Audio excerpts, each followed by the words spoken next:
All right, so let us talk about Star Wars Maul Shadow Lord, right? Ricardo, if you don't mind, I want you to do the synopsis for this, right? So yeah, we could have talked about that. I think it's a 2 episode premiere that it got when it dropped, right, when it first came out. But I wanted to wait until the full season wrapped up, right? And it's so funny because the final episode literally took place on May the 4th, right? That's right. But yeah, I pretty much binged it after the fact, right? It's a good thing that I binged it too, right? But before I begin, right, after I mention this, I have to remind you all about this, right?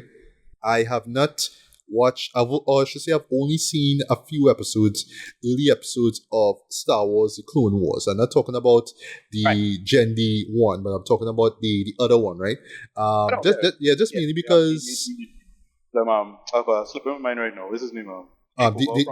the Filoni. Filoni, right? Yeah, Filoni, right.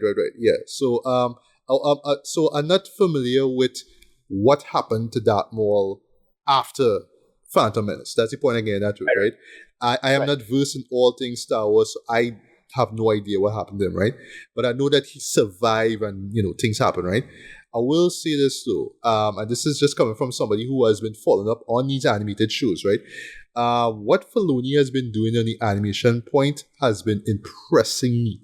Like, just straight up impressing me, right? Bad Batch ended up becoming one of my favorite Star Wars cartoons, right? And I really dug like what he did with, the Tales of the Jedi and stuff like that, right? Tales of the Empire. Basically telling much darker stories, right? It's still within the TV PG realm, right?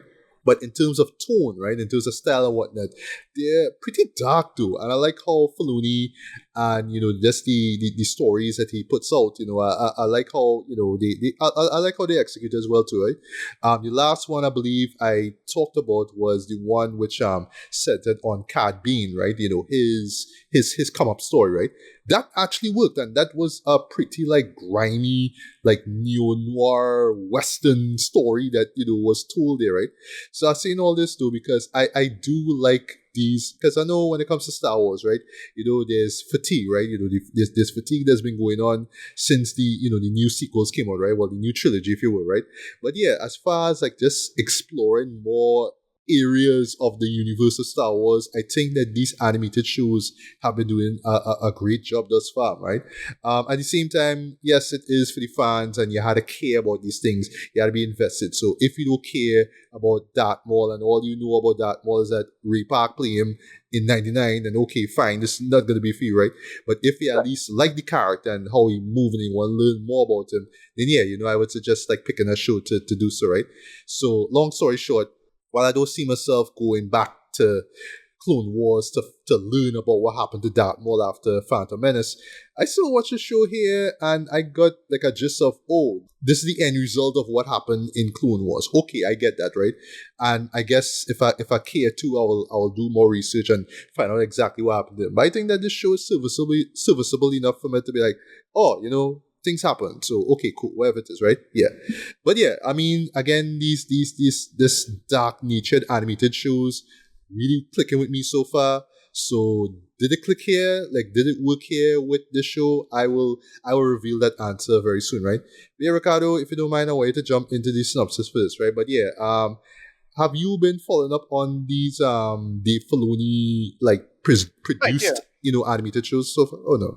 Right, yeah, for the most part. So this occurs about a year after Order 66.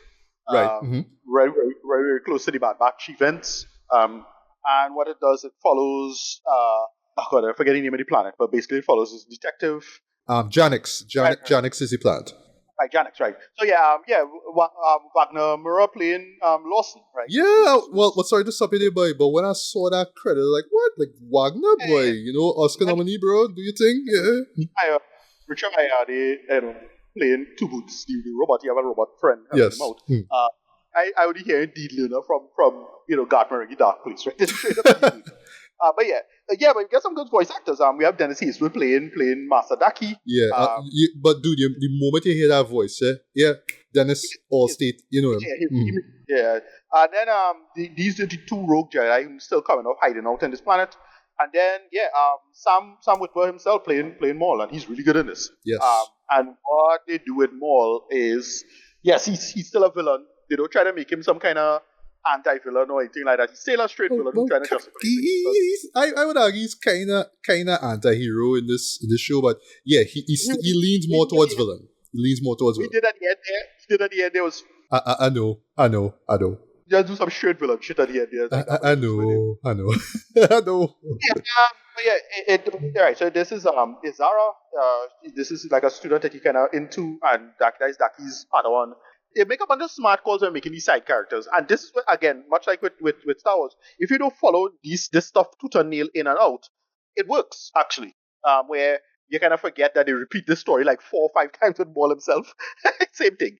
But this is another similar story. But what they have is Maul being part of the crime syndicate and him having a little revenge arc because they kind of screw him over after the events of since episode 1. And then, his master betray him, that's Darth Sidious, who's the Emperor, and him just getting mad and hunting down. And they're making it work. Like, they just have it working for what it is. And yeah, it's just because Maul exposed himself. What happens is that they didn't call the Empire. They should have called the Empire and they didn't. And then eventually the robot had to call the Empire, and then they come down, and then a certain someone comes through with the Empire himself. And that's basically the last boss of it. And it's a little bit of fan service thing where you want to know what happened if these two characters fight, and yeah, we get to see that. And they make it work. I didn't absolutely love this, but I really liked it. Right? I really, really liked it. It started off very strong. The first 2-3 episodes were excellent. Loved it. It kind of flunked in the middle, and then it had a decent enough ending.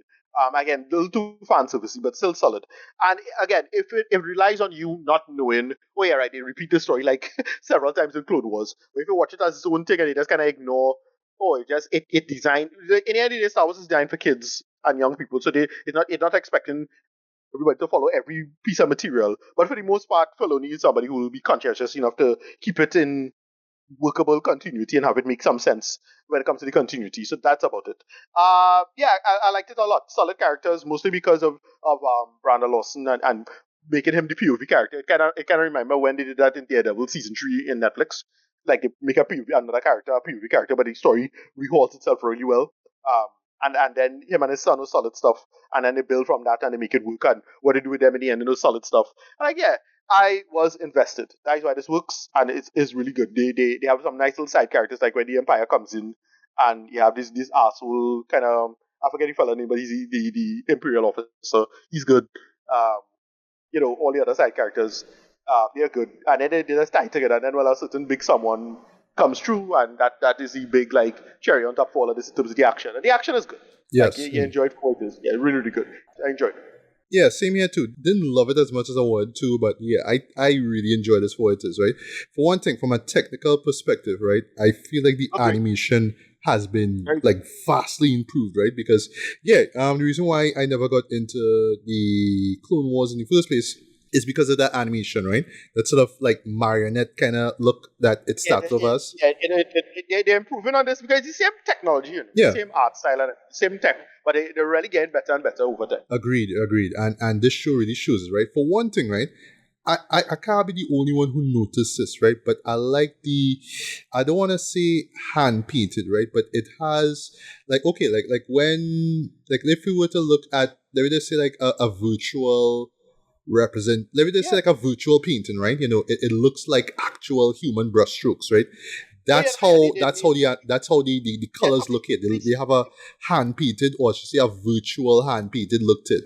And I thought that looks so good. Yeah. They're nailing the waterstroke, the watercolor look. Watercolor, yes. But those cityscape shots look boy. Like so. And you see some shots of like the sky, like wow, look at that though. But you especially see it on Maul's face, like when you zero in on the face, because yes, his face looked painted, right? Like I know, I'm not familiar with the race of Maul, but I know that his face, I know that's how he looks like in real life, right? Well, in real life, right? But yeah, just if you look at his face now, the skin, it looks painted. It looks like like a mask now, you know what I mean? But yeah, I thought that the animation was stellar in this, right? The lighting, oh my god, this looks so good, right? And they really capitalize on the lighting when it comes to, of course, the nocturnal scenes. And yeah, boy, them lightsaber scenes, boy. So let me just get to the action.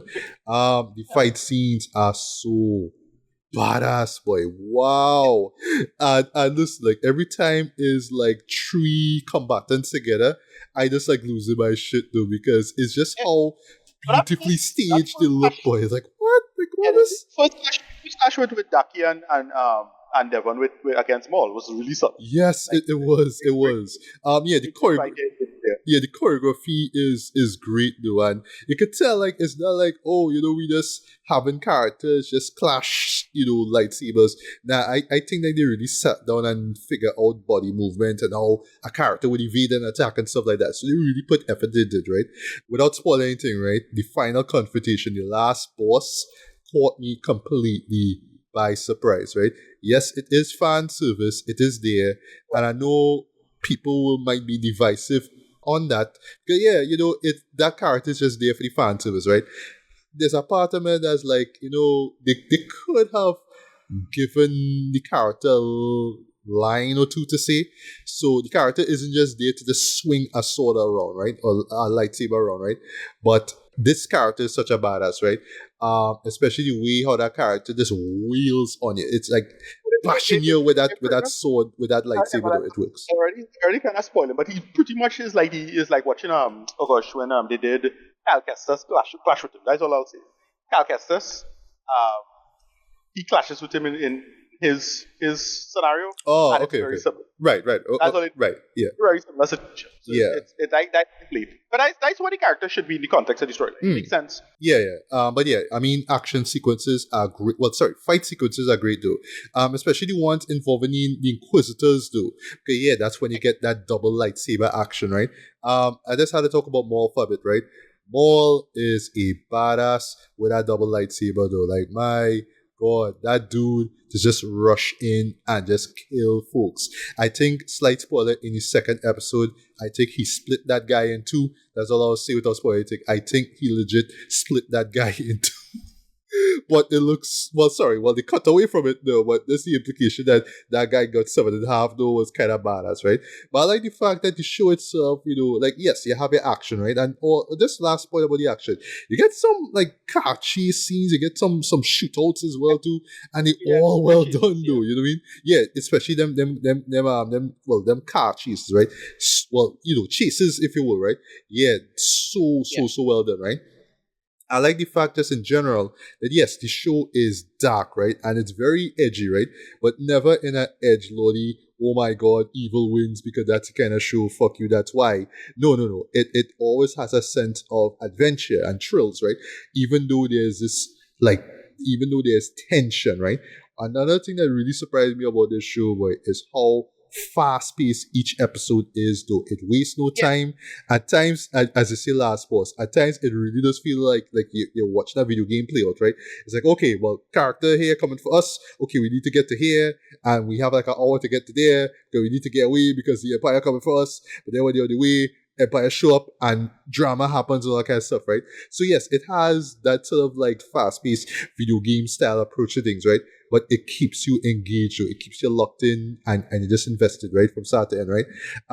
There's a couple of, let me just say, jokey characters, or let me just say characters that are just there to to bring laughs out to the audience. It's like this one gangster guy, he's a short guy, and yeah, he's just there to just be funny and crack jokes. But yeah, he's supposed to be like the Joe Pesci, like kind of mafia guy. That's what he's there for, Even the mafia drama is interesting. Yeah, it is. The syndicate stuff actually really engaging. Even though I will confess, I know nothing about that syndicate stuff because again, I never watched Clone Wars. I don't know these things. This was hinted at. I don't remember this being in Clone Wars particularly, but this was hinted at in Solo. Because in Solo, oh right, which makes a little cameo at the end of that. But then it also have Mandalorians as part of these shenanigans. Like, all of that's kind of interesting because they're kind of mercenaries. They should be there, fine. Right. Why this works too also is that they do some like little small character moments for Maul too. Like that, it have a nice little scene with him seeing himself in the reflection. Oh, I love that. And him hearing the voices in his head, stuff with his, like seeing his memories of his younger brother and stuff like that. That absolutely worked. Yeah, that was great. And they do stuff with because the stuff with Savage is in Clone Wars. Okay. All right. And again, you don't know this. That's why they tell the stories they tell the stories in such a way where you don't have to watch the extra material, even though they may have a continuity issue here or there, and they might retcon here or there, but it's not a big deal. But again, Filoni is the kind of guy that conscientious enough to square it away. And yeah, this is the Filoni era. Whether or not, however you felt about Kathleen Kennedy, like there's going to be an interesting, space now that Filoni in charge, and now he have a lot of, he basically have carte blanche at this point. And what are they going to do with that? I expecting something similar with Star Trek and Terry Metalis. That's just my speculation. So I don't know if that'll be good or bad. We'll find out. But it is an interesting space Star Wars is in right now, because now, Filoni getting to really, really see what he could do in terms of his world building and whether or not it works and who likes it or not. I'm somewhat tepid on Filoni for the most part, but I'm not Star Wars fan, so I don't know to argue in any serious way, one way or the other, to make it work. But yeah, this was a solid outing. Solid outing. They make it work, they justify, little things like, we know, he's cut in half in episode 1, so, like, we have the robot legs in this, that was established, thing, and he have different robot legs over periods of time, like, he didn't have, like, 2 normal legs at some point, but they make the character work good, and then the core concept is him and Devon. And Devon, yeah, that absolutely works. That's a big tell. So yeah, you could tell, just as a wrap up here, you could tell that Dave really learned from, the other shows that he did, right? Just kind of merging different genres. So like in this case, you get the revenge saga, but you also get some great action, adventure. You get some, neo-noir stuff, some Blade Runner worship here or there, with the cops in the city and all that stuff. But it works too. And yeah, just once again, I should say more than anything else, showing why Maul is hands down one of the best villains. Although in my opinion, in this one, he was more anti-hero than villain. But yeah, he's one of the best bad guys in the Star Wars universe, bar none, right?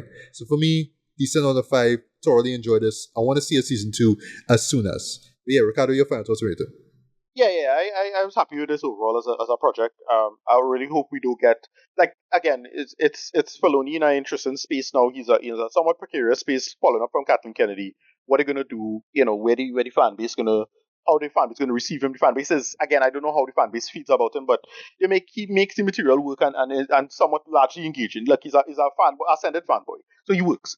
And yeah, finally have the reins. Let's see what's going to happen. And I hope we don't get too much of a glut in such a way, but they make it work. Solid outing. You're not supposed to think about it too much because it's Star Wars, but I want to see where they're going to make this work as it is. So yeah, rating, a good 8 out of 10. I dug it.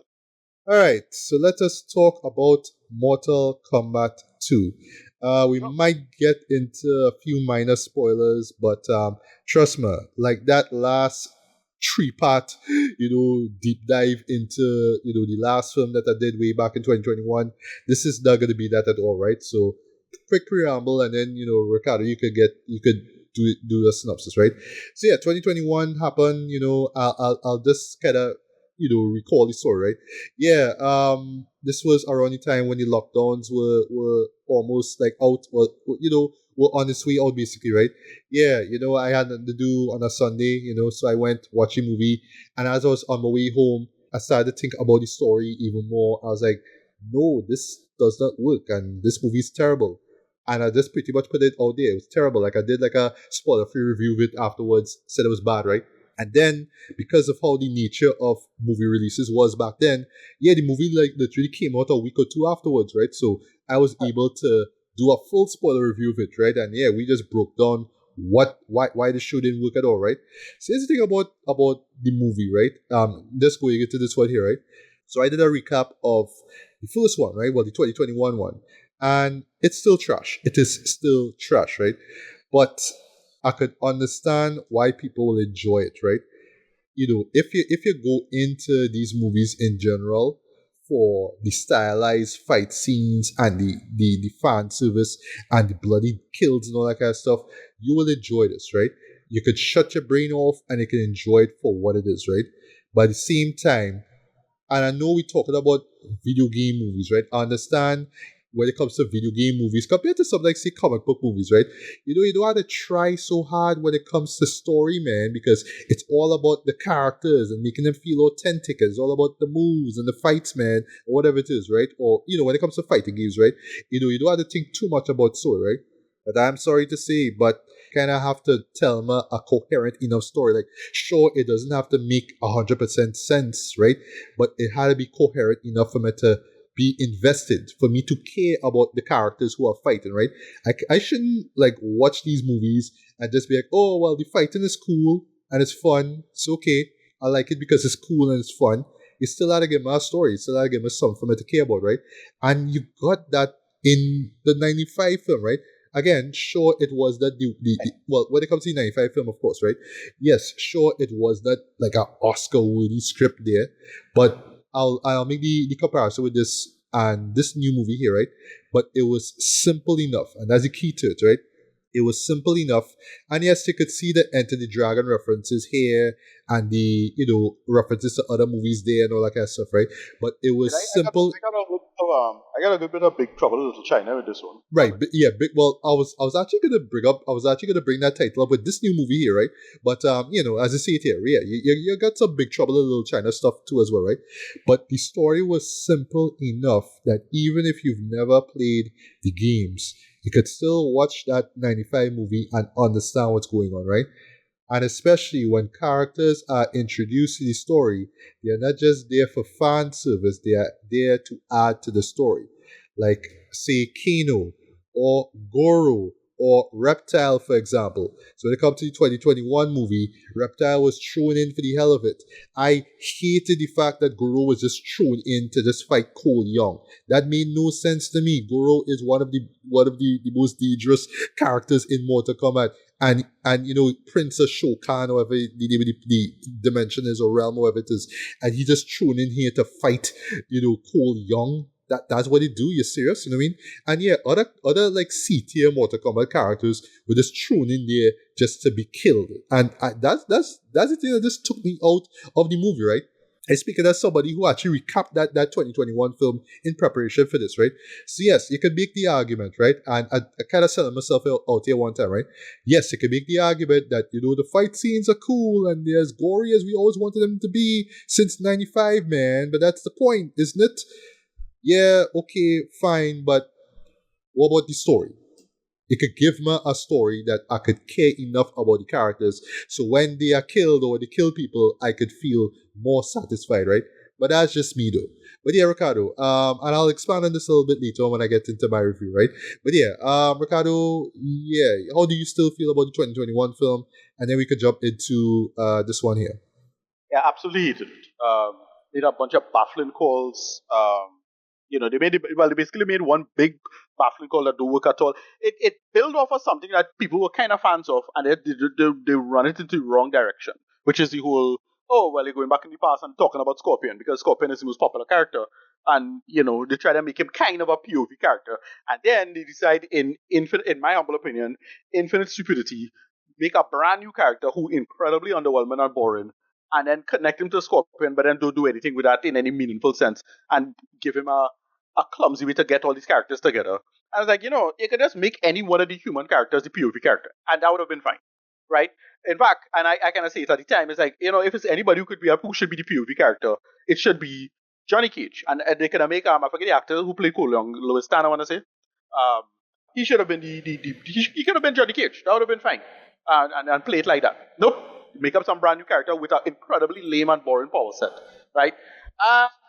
So they kind of saw this. So I'm glad they saw that out with that. But yeah, I really didn't care for that one, and it kind of annoying because of what happened with this film. However, yeah, it kind of hated it. It was really, really a waste of time, and it's a damn shame because they wasted a great opportunity there. However, yeah. So what is this movie about? What is Mortal Kombat 2 about? I just going to straight up say, yeah, this is what. What should the first one should have been by default, which is you get to the tournament better, you actually have proper fights, and you make one of the normal characters who you are familiar with be the point of view character. This is solid. I'm glad they sorted out the Cole Young nonsense pretty quick. They kind of Poochie them, if you know who Poochie is, remember from Simpsons. Yeah. And Poochie. And if you know, you know, and Poochie, right? Right. Yeah, and I really felt that they should have had Thanos Cage in the first place in my opinion. I don't know. But Urban Calover's Cage is pretty good, right? He held it well enough. It didn't feel too much like Billy Butcher, which I was kind of worried about. But when funny thing is, right? Early on, I was trying to hear. I was listening to the voice like, will I hear Billy Butcher? Will I hear it? I hear a little, but I was like, all right, it's Yeah, Carl accent, kinda okay, yeah, whatever. we're gonna get some oil, you know. But Yeah, oi. yeah.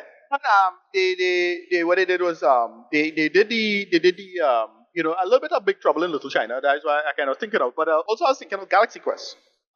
Because the Oh, whole meta, like the shows he did was like that, but then he finding out that that's bullshit real now. And I like that. Right, they make it work. Set pieces are solid. Nothing blew me away, but solid set pieces, especially that Liu Kang and Kung Lao fight are solid. oh yeah. I did have fun with it as it was, right? So it's just focusing on things. And then they put the main character, I can say the main character is kind of Katana, which again also makes sense given who the main antagonist is, right? Yeah. And her relationship to him. They have Miguel Tati Gabriel as Jade, she's pretty good. Oh yeah.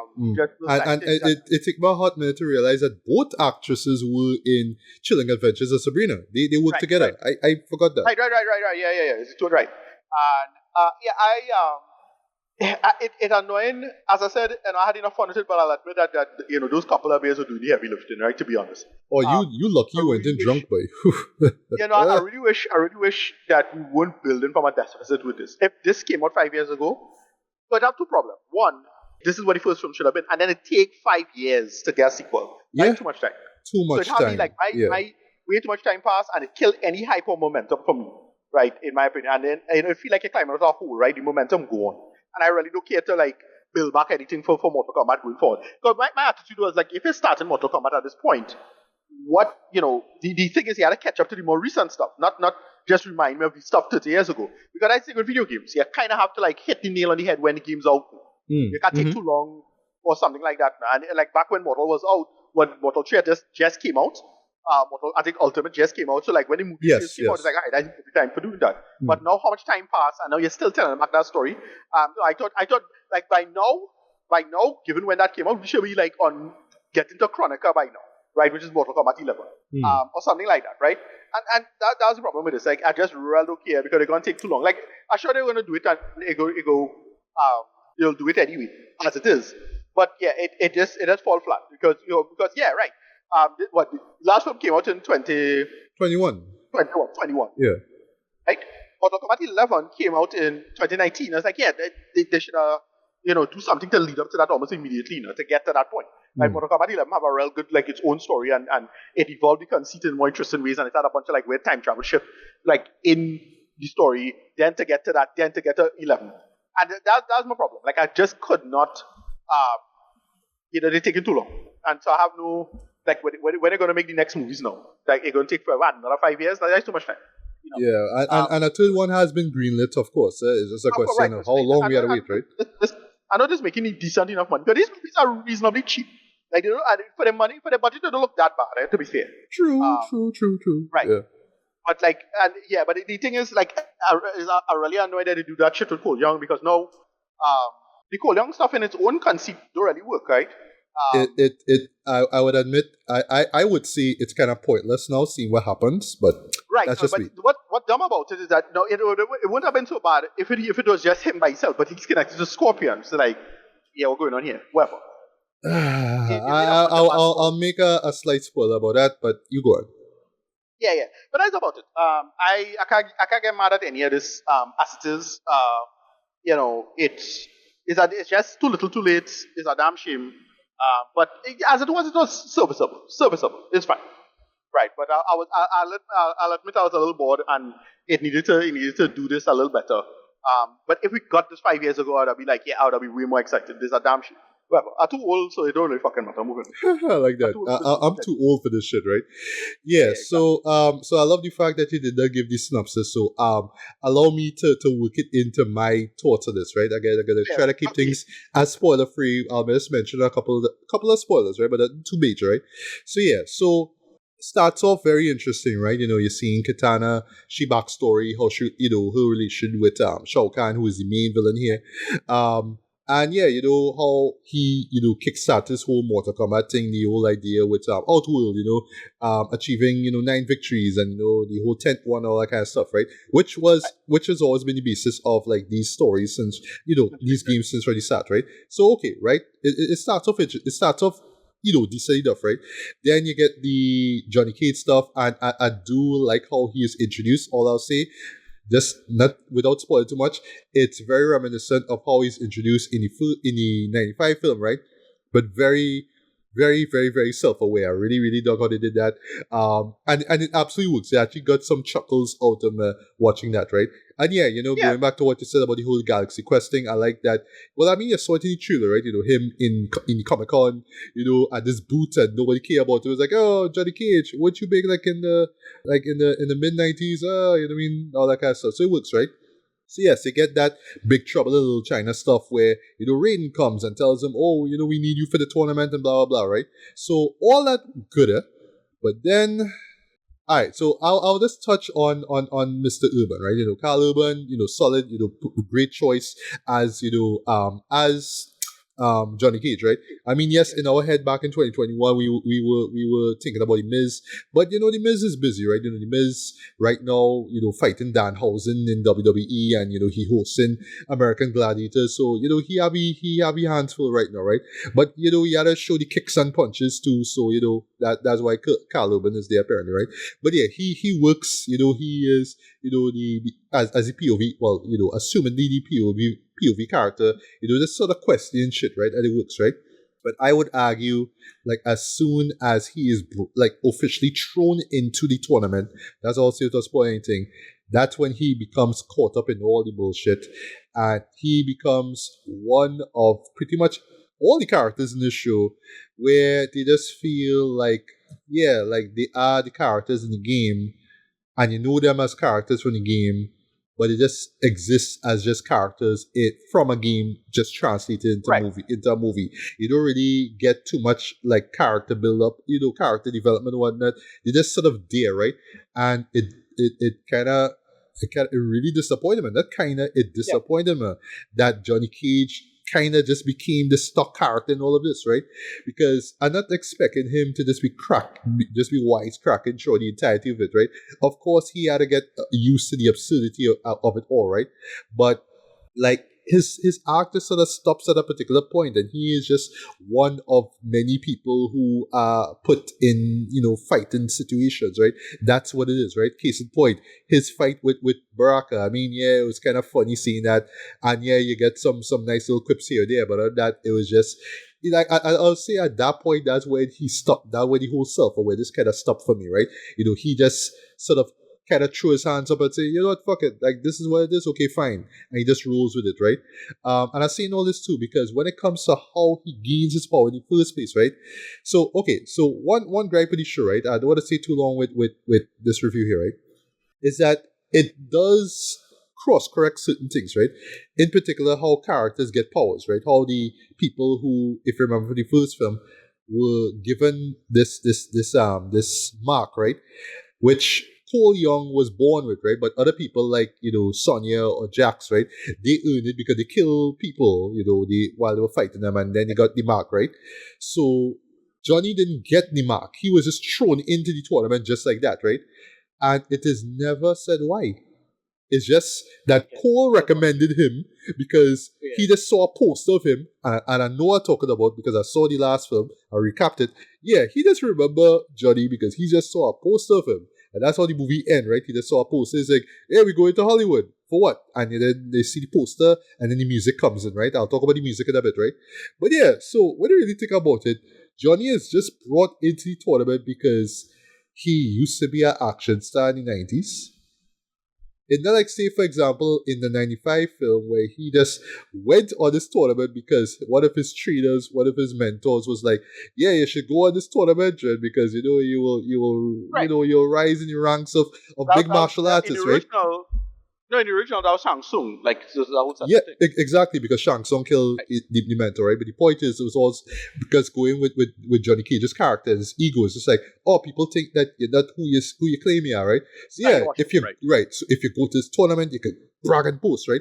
That has been Johnny's MO from the start, at least from what I know from the 95 film and the animated movies, right? But in this one, it's just like, we just want you here because you were one of the best. Okay, well, one of the best back in what, the 96, whatever. Anyway. So when it comes to him getting his powers, it makes no goddamn sense, right? So yeah, so the tournament stuff, right? Yes, the fights look really good. The choreography on point, right? Yes, hands down, the Liu Kang and Kung Lao fight is the best fight scene, not just because of the choreography, but because of that set piece, which looked so goddamn amazing. It looked like authentic to Mortal Kombat 2. I don't even know the Right. name of the set piece, but it looks so cool. I love how the colors change. That look real cool, right? To me, honestly, Kung Lao didn't need to be there. And Kano didn't need to be there. At the same time, Kano still turned out to be like one of the funniest characters in the show because, yeah, he is still that crass asshole that he always was, right? And in the last film, boy, he was so crassless, right? But it works, right? But how and why he was brought up made no sense to me, right? And this is where I have to get to the B story of this. And this is what took me out to the show by Ricardo. This B story, right? So, came out here, Ricardo, right? So I had to spoil something for the first movie. There's a blink and you miss it moment where Kano, Cole, and Sonya are brought into Raiden's temple by Liu Kang, right? There's a moment where Liu Kang watch Kano and say, put that back. And the Kano say, put what back? They never follow up on that in the movie, you know. Until Mortal Kombat 2. I thought it was some dumb joke, right? Yeah. Where they actually reveal that what they were actually talking about was some amulets that he stole, that Kano stole. Nobody who went into who goes into this movie would remember that shit. I remember it because I saw it the night before. It is a blink and you miss it moment. How that was so shoehorned there. It's so unbelievable, But that was just there, like it really felt like an afterthought to me, Dread. And it was just there to just bring Kano back. I was like, why? What's the point of this? Bringing in Quan Chi made no sense to me, in my opinion. I'm not some person who versed in Mortal Kombat, so I still don't even know everything about Quan Chi, but I felt like Quan Chi did not need to be in this show. I understand, you want to expand the world of Mortal, but why? He's a low expansion kind of character because it's like, oh, well, if you want somebody to come back from the dead, you bring back your Cold Quan Chi. Okay, and speaking of Danhausen, I can't be the only one who felt he looked like some cosplay character, Dread. But that's just me, though. That's just me, right? Who get the worst, though, is poor Shag Song, though. That man, had little to do. He killed one person. I'm not going to say who, but that was it, boy. And I say this again, because I watched the first film again. In the end of the first movie, he watches Rain that says, you kill my fighters. Next time, I will bring armies. Where was the army in this movie, bro? Listen, we just talk shit about Annihilation, right? At least Shao Kahn had an army. Yeah, the army didn't do nothing, but where was the armies? So, to make a long story short, right, it felt like the show was cross-correcting a lot of things, right? But it cross-corrects certain aspects of the narrative that, things wouldn't even follow up at all. It was just like, okay, they were mentioned here, but they never followed up in this new movie, right? And when it comes to the tournament, again, tournament is good, right? But I feel like even that was pushed to the side because they had to give me this thing about the amulet. And the amulet now is supposed to be given to Shao Kahn, which will make him immortal and, immune to being attacked and killed, right? And they need to kill a god in order for this thing to happen. And I just watched all this why are we doing all this, Jim? Why are you adding all this extra bullshit to this? Part two, this is really unacceptable. Because, again, stick to the core thing. Stick to the tournament. Why are you giving me all this extra bullshit for? I don't understand. If this was in our first movie, I might have let it slide, maybe. But they didn't do that with our first movie. They do this nonsense prequel crap now that we everybody time. I can barely tolerate this now. Yeah. And it's a part two thing now. Man. Yeah, and it's even worse now because characters that I thought would have been fleshed out even more are still one-dimensional. Liu Kang, still one-dimensional. I mean, sure, he's not giving that much cringy dialogue like in the last one. In the last one, boy, my God, come here. We need to train. You need to learn. You need to fight harder. We need to this. That was him. Basically goading everybody to train harder, to fight for a tournament because it's some fucking full moon or some bullshit like that, right? Raiden, like I said before, boy, voice coaching, boy. voice coaching. Like it was still like the dialogue, boy. Woof. At least Shang Tsung isn't given that much cringy dialogue though, but still, at least his vocals sound better than Raiden's, boy. Like that, but that's just me. Paul Young still even isn't given much to do, right? But I do like the person that he's paired with, right? But without spoiling anything, I thought that they would have followed up with Scorpion. Just the fact that his great great grandfather is Scorpion and he is still in the Netherrealm, right? Slight spoiler. But they don't, because they had the goal to just do the sequel baiting and say, oh well, we'll follow up on that in the next film. I'm like, oh, this serious? Are they really serious? Like all they gonna do this thing where characters that we kind of like because they do badass moves get killed, and then they come and say, oh well, we'll follow up on them later on, so don't worry about them too much. But yeah, how they do Cobra, I was like, oh boy, I don't know, like I feel like without spoiling much, it's almost done for people who just didn't like the fact that he was the protagonist in the show, right? And speaking of protagonists, I do like Katana as technically the lead protagonist here. She actually works here. Her I can't really call it chemistry, but her, the moments with her and Jade work, it was cool seeing, McGill, Tati Gabrielle, play Jade, it was cool. But to me though, like just, I would say like in terms of just characters that I genuinely care about, yeah, I cared more for I actually ended up caring more for Katana more than anybody else, even more than Johnny Cage, because once again, I was liking Cage, I was liking where he was framed at, kind of calling out the weirdness of it all, the absurdity of it all, but then he just kind of just gets enveloped into it, and he just become part of everything, right? So he's not the character kind of poking fun at things, he just becomes the character to poke fun at after all, right? So that's what it was, right? There's a few things too, right? Yeah, so I mean, the fight scenes were pretty cool as well. The last fight at all was pretty cool. I'm not gonna spoil what happens there. It was cool seeing the little like the visual callbacks in the old games, and just hearing the gong, if you remember from the music from the original theme song from the first Mortal Kombat movie. I like Benjamin Wallfish, right? He's the guy who composed the score for this, right? I like his take on the Techno Syndrome song that they play in the end credits. That was really cool how he did that, right? So he added his own little flourishes to it as well. It's pretty much the same song, right? But it works there, right? And then this last couple of characters, what I mentioned. Scorpion, it was cool seeing, I forget the actor's name, but it was cool seeing him back as well. I thought they would have connected him to Cole just a little bit more, but they didn't, which made no sense. And then, and then what they do with Bihan, like I understand that's kind of part of Mortal Kombat lore. I just felt made no sense at all. Like they shouldn't do that.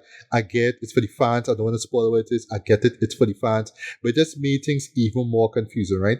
So just to get to the overall point of how I feel about this, right?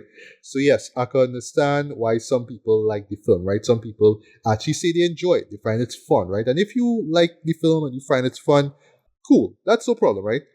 But as someone who just, and listen, I'm not asking for much, right? I'm not asking for like the greatest video game movie ever made, right? I just want a Mortal Kombat movie that can give you the goods. They could give you the bloody, gory goods, right? But at the same time, give you a story that you could understand to a point and that you could care about. The stuff with Katana, I care about. That I care about more than Johnny Cage being thrown into a tournament just for the hell of it, right? I cared more for Katana more than anybody else in the show, right? I already said why, right? But yeah, ultimately, I just felt like this show just relied on throwing characters at you. The same thing that they did in the last one, right? But just throw characters at you. They tried to play the whole self-aware meta vibe with it as well. And sometimes it works, like the moments with Baraka, it kind of worked there. Other times, it just don't work at all. Like when characters are just shoehorned for the sake of it, I felt they made the story way more convoluted than it needed to be, right? Correct. Could have just stopped with the tournament. Why you give him amulets and stuff that I should remember from the last film, but it's just a throwaway line, but you make it into this big thing and you want to make it so big and it had to relate to Shao Kahn and like all that stuff, like really all that? But yeah, at the end of the day, I can understand if you enjoy it for what it is, right? It is a shut your brain off and enjoy type of movie. And I guess if I were to watch it again and like you have a couple of beers, I could enjoy it a little bit more. But I watched it with a couple of my friends, one of whom is a huge Mortal Kombat fan, like fan of the games, right? And yeah, afterwards we spent like probably about an hour just talking about plot hole after plot hole after plot hole. Stuff that made no sense, stuff that was shoehorned, and even he, who knows the law more than I do, he and all was kind of confused as to what was going on. And he just sort of tuned out halfway into the movie, right? So yeah, you are right, Ricardo. This is the movie that we could have gotten back in 2021, and then we could have said, yeah, it was fine, but the story made no sense. So hopefully in the second film they improve that, right? But yeah, this is building off a shitty movie. So I mean, the bar just already low as is, right? So I will just say this: get to Rita one time. This gets if the first movie gets a 2 out of 5 for me, I will give this a very, very, very light 2.5 out of 5. See it if you have to. But at the same time, this is going to be in my worst stuff for sure. Because, as I said before, 5 years, Dread. 5 years. I understand it's Warner Brothers. I understand, they just scrape the barrel when it comes to the big budget films ever so often, right? But 5 years, Dread. You tell me nobody could just sit down and kind of simplify the story just a little bit. So even people who I imagine like you wouldn't even waste a second rewatch the first film, could still go into this and be like, oh yeah, I remember that. Oh, they fixed that. Okay, I like that. This makes sense. Okay, all right, I understand why they bring him in. Okay, cool. Instead of just throwing in characters in the cinema, hey, it's a Mortal Kombat movie, and you're just supposed to laugh at it because you have a character who start off laughing at it, but then he ended up being laughed at because that's Mortal Kombat, I guess. So, okay. So again, like it if you like it. If you enjoy the show, okay, fine. But I don't know. For me, I just wanted more effort put into telling a proper story. And last point I'll make, I kept forgetting this, right? I understand we're working with almost 2 decades of material here, right? I understand that, right? But there is no need to try to condense and water it down and pour it down into a movie that runs for 2 hours. There's no need for that. It could build off of it with other films. I'm not asking for a cinematic universe out of this. I know it's Warner Brothers. I know it's be tempted to do things, but I think after what happened with the DCEU, they will dial back on it, right? I'm not asking for much. Just give me a story that makes sense. Give me characters that aren't just thrown in for the sake of it. But no, I felt they just sort of doubled down on it. But it's just you have the Johnny Cage angle that was started off good, but it just sort of fell apart halfway, in my opinion, right? So I admire the effort put into making the show better. Sorry, improving on the last film. And yes, it does improve for the last film, right? But it also doubles down on the stuff that I hated about the last film, right? So that's why I just gonna add a half of a star basically to this man. This could have been so much better. But again, I can understand why people will like it in a shut your brain off kind of way, right? Or get drunk and enjoy kind of way. But yeah, Ricardo, your final thoughts and rating on Mortal Kombat 2. Yeah, as I said, too little, too late. I just don't have any like energy for this as it is. Like I don't know. There two things. We're still working on the deficit, and then we still get something mediocre as a sequel. Like alright, I mean, I suppose. Hopefully, part 3 will be better. But like, what is that gonna be our next 5 years? I mean, yeah, I really okay. Sorry to say it. Again, this is coming from the time when the MCU was like 3 a year or something like that. 5 years is not acceptable. I don't know. So that's about it. Rating, I don't know, like a 4 out of 10, I suppose. I can't remember how much I gave the last one. But yeah, that is about it.